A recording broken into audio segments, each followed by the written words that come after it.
ওমানে part time কাজ নিয়ে নতুন এক নির্দেশনা জারি করেছে শ্রম মন্ত্রণালয়।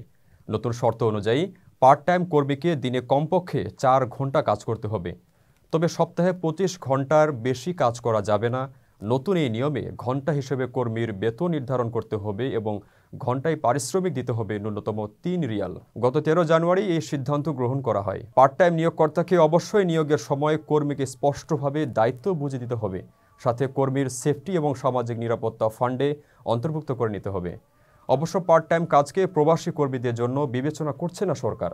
শিক্ষার্থী, বেকার এবং অবসরে যাওয়া ব্যক্তিরা যেন আরও নিশ্চিন্ত কর্ম পরিবেশে কাজ করতে পারেন, সেই পরিকল্পনা থেকেই এই ফ্রেমওয়ার্ক তৈরি করেছে কর্তৃপক্ষ। সাম্প্রতিক সময়ে ওমানের শ্রম বাজারকে আরও সুসংগঠিত এবং গুছিয়ে আনতে বিভিন্ন উদ্যোগ নিয়েছে সরকার।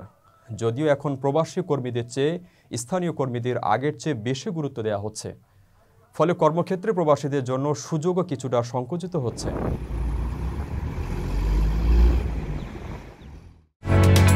ওমানের সেরা রেট দিচ্ছে বাংলাদেশি প্রতিষ্ঠান গালফ এক্সচেঞ্জ।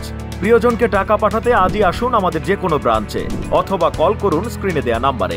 গালফ এক্সচেঞ্জ, বাংলাদেশিদের প্রিয় এক্সচেঞ্জ।